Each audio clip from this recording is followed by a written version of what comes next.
আপোনালোকে চাই আছে ফাষ্ট নিউজ অসম আৰু মই জহিৰুল ইছলাম। এই মুহূৰ্তত আছে এক বিশেষ খবৰ। গোৱালপাৰা জিলাৰ লক্ষীপুৰ ৰাজ্য চক্ৰৰ অধীনস্থ চিলাৰবিটা কাঠৰি ছিঙি যোৱা যি নতুনকৈ নিৰ্মীয়মান মঠৰি প্ৰায় সম্পূৰ্ণ হৈ শেষ হ'ল আৰু সেই মঠৰি এতিয়া আজি ভয়ংকৰ ৰূপ ধাৰণ কৰিছে। আজি ৰাতিপুৱা 8:45 গোৱালপাৰা জিলাৰ লক্ষীপুৰত এক ভয়ংকৰ 5.2 ৰেক্টাৰ স্কেলত ভূমিকম্পৰ সৃষ্টি হৈছিল আৰু সেই ভূমিকম্পৰ জোকাৰণিৰ ফলত নতুনকৈ নিৰ্মীয়মান মঠৰিটো বহি গৈছে, ফাট মেলিছে, যাৰ ফলত অঞ্চলব্যাপী তীব্ৰ চাঞ্চলৰ সৃষ্টি হৈ পৰিছে। আতংকিত হৈ পৰিছে অঞ্চলৰ ৰাইজ। আজি ৰাতিপুৱা 9 বজাত আমাৰ এই গোৱালপাৰা জিলাৰ লক্ষীপুৰৰ পৰাই প্ৰবল ভূমিকম্পৰ জোকাৰণি হৈ যায়। এই ভূমিকম্পৰ জোকাৰণিৰ ফলত আমাৰ এই নতুনকৈ বনোৱা মাথাউৰিৰ কিছুমান অংশ ফাট মেলে। আমাৰ স্থানীয় ৰাইজৰ পৰা মই ফোন পোৱাৰ লগে লগে মই ইয়ালৈ আহি নিজে হাতে চালোঁ আৰু স্থানীয় ৰাইজৰ লগত মত বিনিময় কৰিলোঁ। আজি প্ৰায় কেইমাহমান আগত, আমাৰ নিৰ্বাচনৰ আগত, যোৱা চৰকাৰৰ দিনত আমাৰ কেশৱ মহন্ত ডাঙৰীয়া ইয়ালৈ আহিছিল। আহি এই চিলাৰবিটা মাথাউৰিৰ চাই এই কাম আবণ্টন দিছিল আৰু তাৰপিছত আমাৰ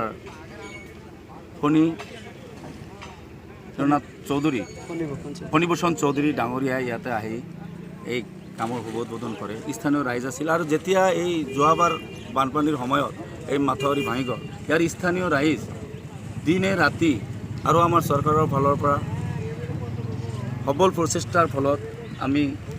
ভীষণ ক্ষয়ক্ষতিৰ পৰা ৰক্ষা পাওঁ আৰু সোনকালে এই মাথাউৰিৰ কাম আৰম্ভ কৰে আৰু মাথাউৰিৰ কাম প্ৰায় ঠিকেই হৈছে। কিন্তু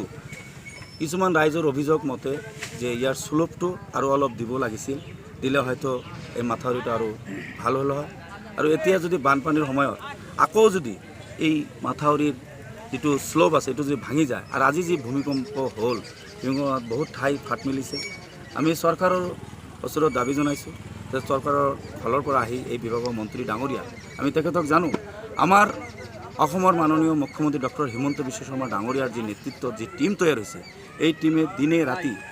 সদায় কাম কৰি আছে। মই সদায় কৈ থাকোঁ,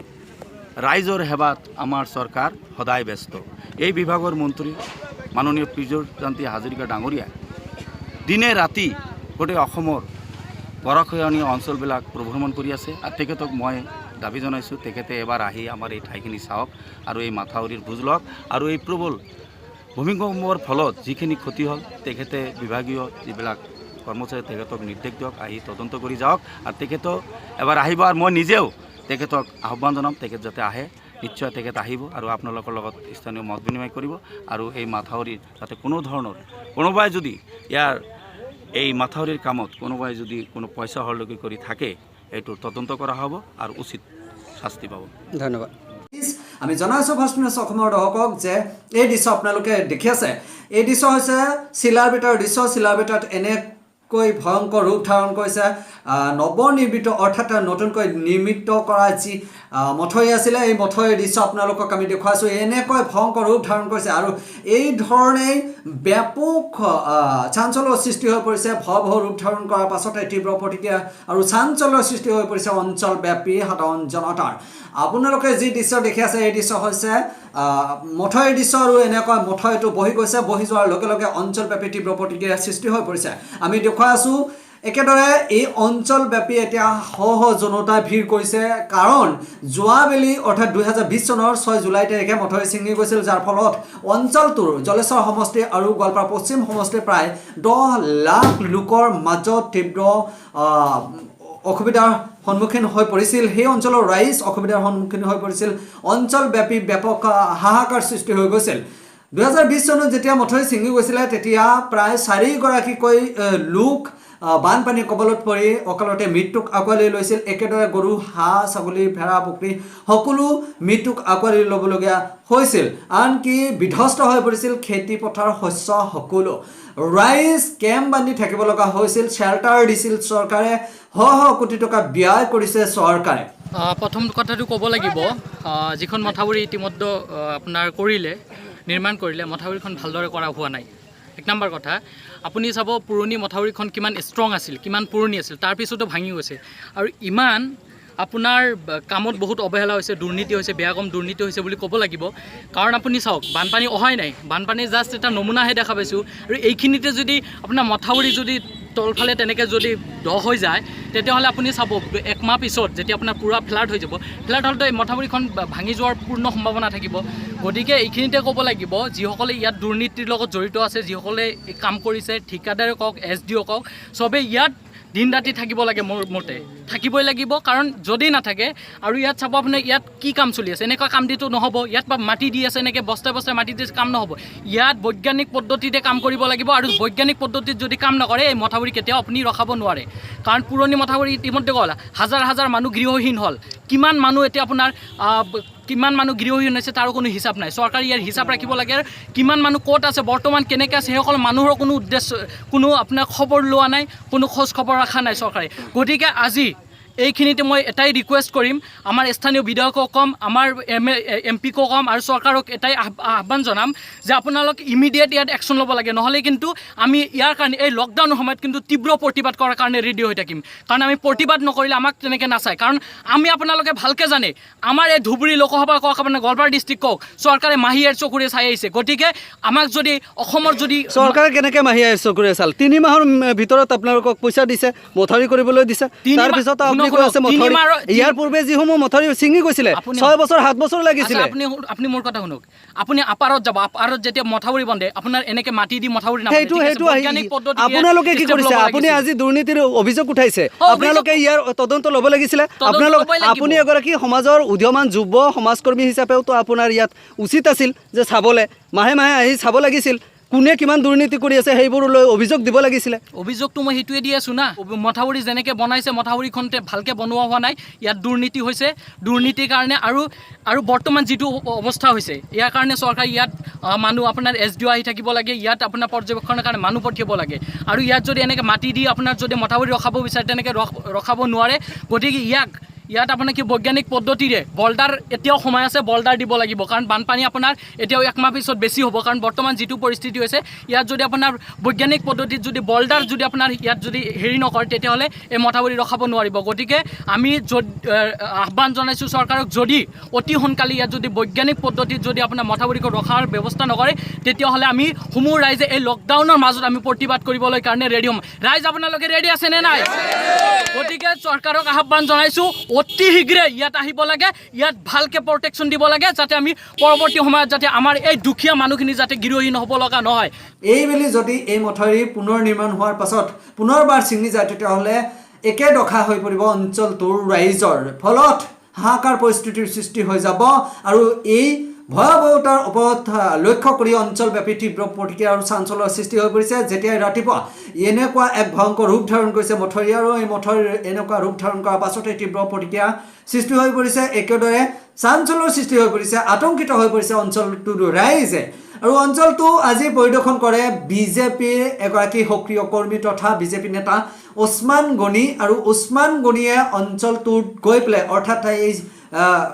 বহি যোৱা ভূমিকম্পৰ জোকাৰণিৰ ফলত বহি যোৱা মথাউৰিটো চাবলৈ গৈছিল, চাবলৈ উপস্থিত হয় ওছমান গনিয়ে। বিজেপি নেতা ওছমান গনিয়ে চৰকাৰৰ ওচৰত দাবী জনাইছে অতি শীঘ্ৰে ইয়াৰ ব্যৱস্থা ল'ব লাগিব। আৰু তেওঁলোকে অভিযোগ উত্থাপন কৰিছে মথাউৰি নিৰ্মাণক লৈ। আমি জনাইছোঁ ফাৰ্ষ্ট নিউজ অসমৰ দৰ্শকক যে বিজেপি নেতা উপস্থিত হৈছিল, বিজেপি নেতা ওছমান গনিয়ে তাত উপস্থিত হয়, তেখেতৰ এটা সজাতি দলো তাত উপস্থিত হয়। একেদৰে মথাউৰিটো অঞ্চলব্যাপী এক প্ৰকাৰ চাঞ্চল্যৰ সৃষ্টি কৰি পেলাইছে। আমি জনাইছোঁ ফাৰ্ষ্ট নিউজ অসমৰ দৰ্শকক, এই দৃশ্য আপোনালোকে চাইছে, এই দৃশ্য হৈছে গোৱালপাৰা জিলাৰ লখিমপুৰ ৰাজ্যচক্ৰৰ অধীনস্থ চিলাৰবিটা কাঠুৰি ছিঙি যোৱা মথাউৰিৰ দৃশ্য। আৰু মথাউৰি বৰ্তমান নতুনকৈ নিৰ্মাণ কৰা হৈছে, সম্পূৰ্ণ এতিয়ালৈকে 100% হোৱাই নাই। আৰু তেনে মুহূৰ্তত এনেকুৱা ভয়াৱহ ৰূপ ধাৰণ কৰিছে আৰু ৰাইজৰ মাজত তীব্ৰ আতংকৰ সৃষ্টি হৈ পৰিছে। আমি আপোনালোকক দেখুৱাইছোঁ এই দৃশ্য হৈছে চিলাৰবিটাৰ দৃশ্য, আৰু চিলাৰবিটাৰ এনেকুৱা ভয়াৱহতাই এতিয়া বৰ্তমান চাঞ্চল্যৰ প্ৰতিক্ৰিয়া আৰু লগতে তীব্ৰ আতংকময় এক পৰিৱেশৰ সৃষ্টি কৰি পেলাইছে। খুব কৈছোঁ আমি, আমাৰ কথা মানা নাই। আৰু দুখীয়া মানুহে যদি ৰাইজে যদি কয় ঠিকাদাৰক যে তোমালোকে এইবিলাক আমাৰ লগত ক'ব নালাগে, হ্যাঁ এইটো ডিপাৰ্টমেণ্টৰ মাটি হয় আৰু ডিপাৰ্টমেণ্টৰ কাম বেছি কিবা কৰিলে মোৰ দিগদাৰী হ'ব তোমাৰ দুখীয়া মানুহ ভয় খায় হ্যাঁ সেইকাৰণে আমি এই সাংবাদিকৰ দ্বাৰা আমি কৈ আছোঁ যে ইয়াত আমিতো আমাৰ ডিচি মহোদয়ৰ ইয়াত আহিব লাগে আমাৰ বিধায়ক আফতাবুদ্দিন মোল্লা সাহেবৰ এইটো মাথাভৰিত আহিব লাগে অতি সোনকালে আমাৰ বিৰাট ভয়াৱহ সৃষ্টি হৈছে তাতে মতিয়াৰ ৰহমানৰ ওচৰতে এই যে ঘৰৰ ওচৰতে এটা গাঁত আছে সেই গাঁততো আমি মাটি দিবা কৈছোঁ ৰাইজেও কৈছে খুবেই কৈছে এটা ঠিকাদাৰে শুনা নাই সেইকাৰণে আমি আমাৰ বিধায়ক আফতাবুদ্দিন মোল্লাক অতি সোনকালে ইয়াত এই নতুন মাথাভৰি চিলৰবিটা আহিব লাগে আৰু কোনোবাই ক'ব আমি পুনৰবাৰ কৈছোঁ যোৱা বছৰ 2020 চনৰ অৰ্থাৎ 2020 চনৰ 6 জুলাই তাৰিখে মথাউৰি ছিঙি গৈছিল যাৰ ফলত জলেশ্বৰ সমষ্টিৰ পৰা 5 লক্ষাধিক জনসাধাৰণ বানত বিধ্বস্ত হৈ গৈছিল সকলোৱে ঘৰ বাৰী ত্যাগ কৰি ওখ ঠাইলৈ ঢাপলি মেলি তাত কেম্প বান্ধি তেখেতসকলে থাকিব লগা হৈছিল চৰকাৰেও বহু কোটি টকা ব্যয় কৰিছে কাৰণ সেই সময়ত মানুহৰ নাজল নাথল অৱস্থা হৈ পৰিছিলে গৰু ছাগলী মাজত হাহাকাৰ পৰিস্থিতিৰ সৃষ্টি হৈ গৈছিলে মৃত্যুক আঁকোৱালি ল'ব লগা হৈছিলে হাজাৰ হাজাৰ লাখ লাখ প্ৰাণীকুলৰ প্ৰাণনাশ হৈ গৈছিলে সেই ভয়াৱহ দৃশ্য সকলোৱে দেখিছিলে একেদৰে 4গৰাকীকৈ ব্যক্তি যেতিয়া মথাউৰি ছিঙি গৈছিলে অকালতে প্ৰাণ হেৰুৱাইছিল বানপানীৰ ফলত আমি সেয়ে অসম চৰকাৰলৈ অনুৰোধ জনাইছোঁ যে আমি ফাৰ্ষ্ট নিউজ অসমৰ জৰিয়তে দৃষ্টি আকৰ্ষণ কৰিব বিচাৰিছোঁ আৰু বিভিন্নজনে দাবী উত্থাপন কৰিছে ইতিমধ্যে আমাৰ এটা নিউজ পৰিৱেশন কৰা হৈছে ফাৰ্ষ্ট নিউজ অসমে ইয়াৰ পূৰ্বেও এটা নিউজ পৰিৱেশন কৰিছে গতিকে আমি অনাগত দিনৰ এই লাখ লাখ জনতাৰ ভৱিষ্যতলৈ লক্ষ্য ৰাখি অসম চৰকাৰৰ জলসম্পদ বিভাগীয় মন্ত্ৰী পীয়ুষ হাজৰিকাৰ লগতে মুখ্যমন্ত্ৰী সৰ্বানন্দ সোণোৱাল ডাঙৰীয়ালৈ দৃষ্টি আকৰ্ষণ কৰাৰ চেষ্টা কৰিছোঁ আৰু অঞ্চলব্যাপী ৰাইজে যি তীব্ৰ প্ৰতিক্ৰিয়া ব্যক্ত কৰিছে সেই অঞ্চলৰ ৰাইজৰ যি ভয়াৱহতাৰ প্ৰতি লক্ষ্য ৰাখি বা তেওঁলোকৰ আৱেগ অনুভূতিৰ প্ৰতি লক্ষ্য ৰাখি মানুহৰ জীৱনৰ নিৰাপত্তা গৰু ছাগলী হাঁহ মুৰ্গী সকলোৰে জীৱনৰ নিৰাপত্তাৰ প্ৰতি লক্ষ্য ৰাখি অসম চৰকাৰ তীব্ৰভাৱে আৰু দ্ৰুতগতিত এই অঞ্চলৰ সাধাৰণ ৰাইজৰ যি আতংক সেই আতংক দূৰ কৰাৰ কাৰণে চেষ্টা কৰক চিলাৰবিটাৰ মই এজন ৰাইজ মই এটা কথা কৈছোঁ আমি চৰকাৰক কৈছোঁ আমি মুখ্যমন্ত্ৰীক কৈছোঁ হিমন্ত বিশ্ব শৰ্মাক কৈছোঁ আমি ডিপাৰ্টমেণ্টৰ যিটো আমাৰ মন্ত্ৰী পিজৰ চৰক কৈছোঁ আপোনালোকে মাথাভৰিত টকা দিছে আমি খুচি হৈছিলোঁ কিন্তু যেনেকুৱা মাথাভৰি ঠিকাদাৰে বান্ধি গৈছে যিটো মেইন ঠিকাদাৰ যিবিলাক দুৰ্বল চিৰণিৰ ঠিকাদাৰক দিছে সেই দুৰ্বল চিৰণি কাম কৰিব পৰা নাই টকা বচাইছে সিহঁতে আমি চৰকাৰক কৈছোঁ আপোনালোকে আহি চাই যাওক এতিয়া বৰ্তমান বিধায়কক কি ক'ব আমি জলেশ্বৰৰ বিধায়ক আফতাবুদ্দিন মোল্লাক কৈছোঁ মোল্লাক আমি কমপ্লেইন দিছিলোঁ কেইদিন আগতে সেই চিফ ইঞ্জিনিয়াৰ আৰু ইঞ্জিনিয়াৰক লৈ আহিছিল তেতিয়া আহিছে তেতিয়াও আমি কৈছোঁ যে মাথাভৰি হোৱা নাই আজি আমি আমাৰ লোকেল বিধায়কক কৈছোঁ আফতাবুদ্দিন মোল্লাক কৈছোঁ আপুনি য'তে থাকক না কিয় সোনকালে আপুনি চিলাইবিটা আহি চাওক মাথাভৰিৰ অৱস্থা চাওক আৰু এই জগতে কৈ আছোঁ যে বিজেপি নেতা ওছমান গনিয়ে কি ক'লে সেই মন্তব্য আমি আপোনালোকক দেখুৱাবলৈ চেষ্টা কৰিম একেদৰে স্থানীয় যুৱচামেও একাংশ যুৱচামেও কিন্তু মন্তব্য আৰু প্ৰতিক্ৰিয়া ব্যক্ত কৰিছে সেই মন্তব্যখিনি আপোনালোকে এই সময়ত চাই লওক এইটো মাটি যে দিছে ইয়াত এটা পুখুৰী আছিল ইয়াত আমাৰ ৰাইজে কিমান কৈছে যে ইয়াত মাটি দিয়ক কেইগাড়ীমান মাটি দিয়ক মাথাভৰি ধৰি যাব আৰু এতিয়া আজি এই ভূমিকম্প হৈছে চিলাৰবিটা মাথাভৰিত আজি দাবী কৈছে আজি মানুহৰ কি অৱস্থা হ'ব আপুনি চাওক খুব কৈছোঁ আমি আমাৰ কথা মানা নাই আৰু দুখীয়া মানুহে যদি ৰাইজে যদি কয় ঠিকাদাৰক যে তোমালোকে এইবিলাক আমাৰ লগত ক'ব নালাগে হ্যাঁ এইটো ডিপাৰ্টমেণ্টৰ মাটি হয় আৰু ডিপাৰ্টমেণ্টৰ কাম বেছি কিবা কৰিলে মোৰ দিগদাৰী হ'ব তোমাৰ দুখীয়া মানুহ ভয় খায় হ্যাঁ সেইকাৰণে আমি এই সাংবাদিকৰ দ্বাৰা আমি কৈ আছোঁ যে ইয়াত আমিতো আমাৰ ডিচি মহোদয়ৰ ইয়াত আহিব লাগে আমাৰ বিধায়ক আফতাবুদ্দিন মোল্লা সাহেবৰ এইটো মাথাভৰিত আহিব লাগে অতি সোনকালে আমাৰ বিৰাট ভয়াৱহ সৃষ্টি হৈছে তাতে মতিয়াৰ ৰহমানৰ ওচৰতে এই যে ঘৰৰ ওচৰতে এটা গাঁত আছে সেই গাঁততো আমি মাটি দিবা কৈছোঁ ৰাইজেও কৈছে খুবেই কৈছে এটা ঠিকাদাৰে শুনা নাই সেইকাৰণে আমি আমাৰ বিধায়ক আফতাবুদ্দিন মোল্লাক অতি সোনকালে ইয়াত এই নতুন মাথাভৰি চিলাৰবিটা আহিব লাগে আৰু কোনোবাই ক'ব চিলাৰবিটাৰ মই এজন ৰাইজ মই এটা কথা কৈছোঁ আমি চৰকাৰক কৈছোঁ আমি মুখ্যমন্ত্ৰীক কৈছোঁ হিমন্ত বিশ্ব শৰ্মাক কৈছোঁ আমি ডিপাৰ্টমেণ্টৰ যিটো আমাৰ মন্ত্ৰী পিজৰ চৰক কৈছোঁ আপোনালোকে মাথাভৰিত টকা দিছে আমি খুচি হৈছিলোঁ কিন্তু যেনেকুৱা মাথাভৰি ঠিকাদাৰে বান্ধি গৈছে যিটো মেইন ঠিকাদাৰ যিবিলাক দুৰ্বল চিৰণিৰ ঠিকাদাৰক দিছে সেই দুৰ্বল চিৰণি কাম কৰিব পৰা নাই টকা বচাইছে সিহঁতে আমি চৰকাৰক কৈছোঁ আপোনালোকে আহি চাই যাওক এতিয়া বৰ্তমান বিধায়কক কি ক'ব আমি জলেশ্বৰৰ বিধায়ক আফতাবুদ্দিন মোল্লাক কৈছোঁ মোল্লাক আমি কমপ্লেইন দিছিলোঁ কেইদিন আগতে সেই চিফ ইঞ্জিনিয়াৰ আৰু ইঞ্জিনিয়াৰক লৈ লৈ আহিছিল তেতিয়া আহিছে তেতিয়াও আমি কৈছোঁ যে মাথাউৰি হোৱা নাই আজি আমি আমাৰ লোকেল বিধায়কক কৈছোঁ আফতাবুদ্দিন মোল্লাক কৈছোঁ আপুনি য'তে থাকক না কিয় সোনকালে আপুনি চিলাইবিটা আহি চাওক মাথাউৰিৰ অৱস্থা চাওক যোগ দি আছোঁ মথাউৰি যেনেকৈ বনাইছে মথাউৰিখন ভালকৈ বনোৱা হোৱা নাই ইয়াত দুৰ্নীতি হৈছে দুৰ্নীতিৰ কাৰণে আৰু বৰ্তমান যিটো অৱস্থা হৈছে ইয়াৰ কাৰণে চৰকাৰে ইয়াত মানুহ আপোনাৰ SDO আহি থাকিব লাগে ইয়াত আপোনাৰ পৰ্যবেক্ষণৰ কাৰণে মানুহ পঠিয়াব লাগে আৰু ইয়াত যদি এনেকৈ মাটি দি আপোনাৰ যদি মথাউৰি ৰখাব বিচাৰে তেনেকৈ ৰখাব নোৱাৰে গতিকে ইয়াত আপোনাৰ কি বৈজ্ঞানিক পদ্ধতিৰে বল্ডাৰ এতিয়াও সময় আছে বল্ডাৰ দিব লাগিব কাৰণ বানপানী আপোনাৰ এতিয়াও একমাহ পিছত বেছি হ'ব কাৰণ বৰ্তমান যিটো পৰিস্থিতি হৈছে ইয়াত যদি আপোনাৰ বৈজ্ঞানিক পদ্ধতিত যদি বল্ডাৰ যদি আপোনাৰ ইয়াত যদি হেৰি নকৰে তেতিয়াহ'লে এই মথাউৰি ৰখাব নোৱাৰিব গতিকে আমি আহ্বান জনাইছোঁ চৰকাৰক যদি অতি সোনকালে ইয়াত যদি বৈজ্ঞানিক পদ্ধতিত যদি আপোনাৰ মথাউৰিখন ৰখাৰ ব্যৱস্থা নকৰে তেতিয়াহ'লে আমি সমূহ ৰাইজে এই লকডাউনৰ মাজত আমি প্ৰতিবাদ কৰিবলৈ কাৰণে ৰেডি হ'ম ৰাইজ আপোনালোকে ৰেডি আছে নে নাই গতিকে চৰকাৰক আহ্বান জনাইছোঁ অতি শীঘ্ৰে ইয়াত আহিব লাগে ইয়াত ভালকৈ প্ৰটেকশ্যন দিব লাগে যাতে আমি পৰৱৰ্তী সময়ত যাতে আমাৰ এই দুখীয়া মানুহখিনি যাতে গৃহহীন হ'ব লগা নহয় আপুনি চাব